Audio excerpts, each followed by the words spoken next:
Bonjour à tous et bienvenue dans cette nouvelle vidéo. Aujourd'hui pour ce vlog au Japon, on change de direction et on va à Hakone. Relaxation et détente sont au programme.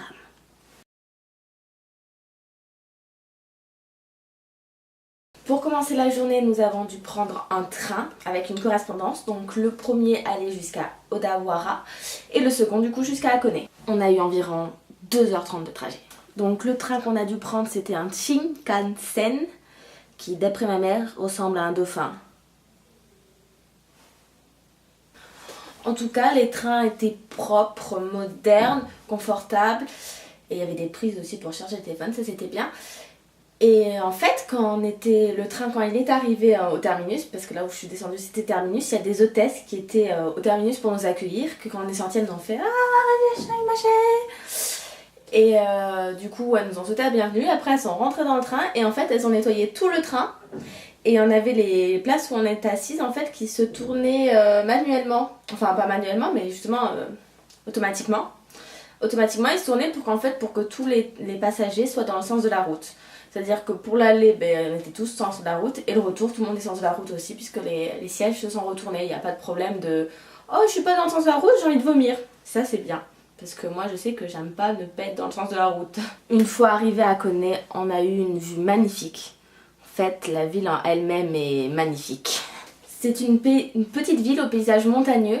C'est vraiment très joli et dépaysant à voir. C'est dans cette ville d'ailleurs que j'ai pris le plus de clichés que je trouve vraiment très beaux. En plus on avait un superbe soleil donc ça nous fait vraiment des super belles photos. Je vais vous laisser avec ça pour découvrir un peu la ville.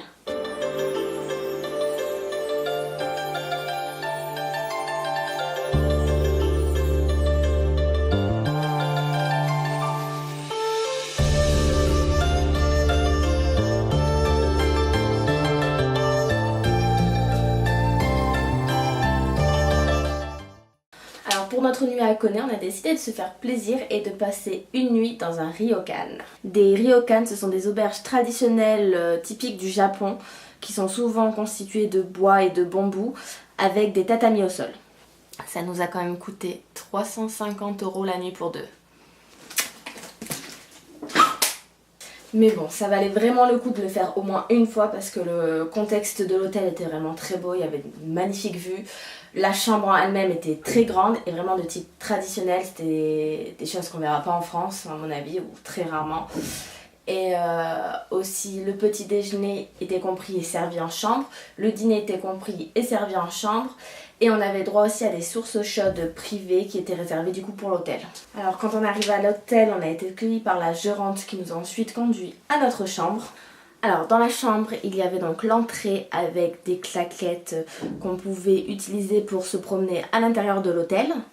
On avait un long couloir avec des placards sur le côté où étaient rangés les lits où on allait dormir le soir. On avait une salle de bain, des toilettes séparées. Les toilettes, il y avait deux toilettes, il y avait une pissotière pour les hommes et des toilettes basiques où on s'assoit. Ensuite on avait une pièce pour là où on allait dormir, donc tout était en tatami. La pièce pour dormir où on allait mettre les lits le soir et un salon.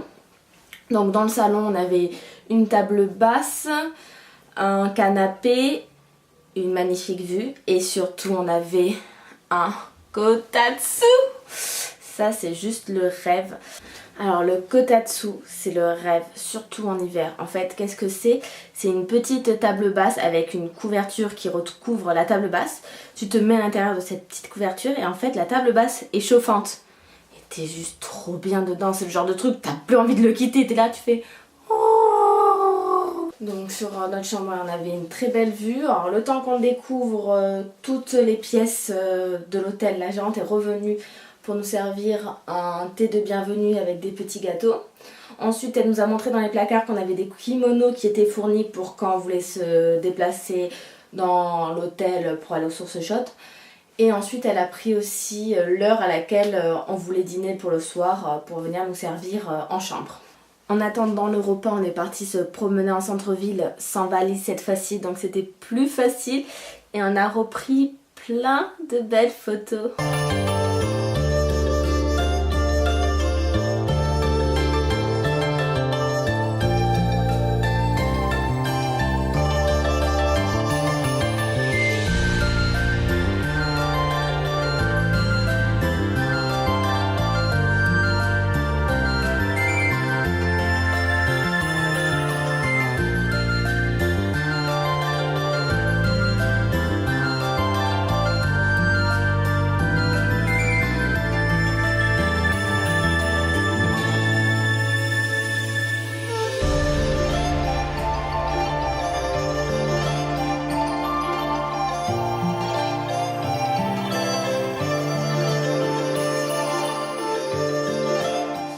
était pas loin d'Owa-Kodani. C'est une région volcanique du coup qui est connue notamment pour ses œufs noirs.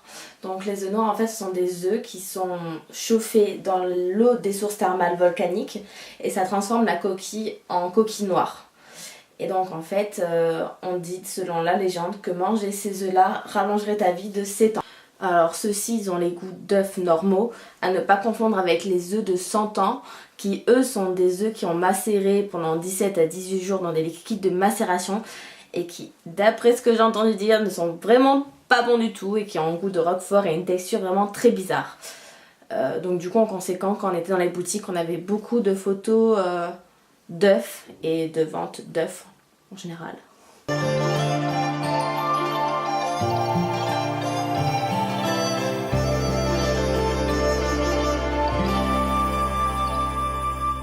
Une fois rentré à l'hôtel, on nous a servi un repas de type traditionnel.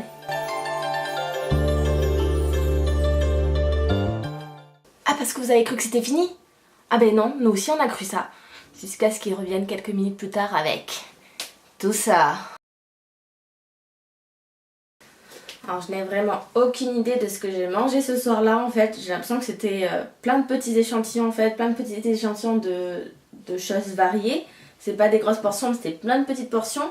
Et on nous a pas expliqué ce qu'il y avait dedans. Et même si on nous avait expliqué, je sais pas si on aurait compris. Et j'ai l'impression qu'il y avait beaucoup de légumes. Après, personnellement, moi, j'ai pas du tout aimé. C'est très particulier, c'était plein de goûts que je connaissais pas. Et je suis assez difficile niveau bouffe. Mais bon, après, c'était à tester au moins une fois parce que c'est vraiment voilà, le repas traditionnel qu'on n'a pas l'occasion de manger tous les jours. Alors après avoir mangé, on allait profiter des onsen de l'hôtel. Donc il y avait 3 onsen dans l'hôtel. Il y en a un extérieur qui est en haut de l'hôtel et 2 intérieurs. Donc les 2 intérieurs c'est séparé hommes et femmes. Et celui de l'extérieur en fait il y a des horaires. Le soir les femmes peuvent s'y baigner et le matin c'est les hommes qui peuvent se baigner. Donc du coup moi j'ai pu aller le soir après manger dans les onsen extérieurs. Et j'étais la seule dans les onsen et je peux dire que c'était génial d'être toute seule dans des bains extérieurs, c'était très agréable. Et voilà, la fin de cette journée détente. La prochaine fois, je vous parlerai de ma matinée à Hakone et de ma soirée à Kyoto. Ciao!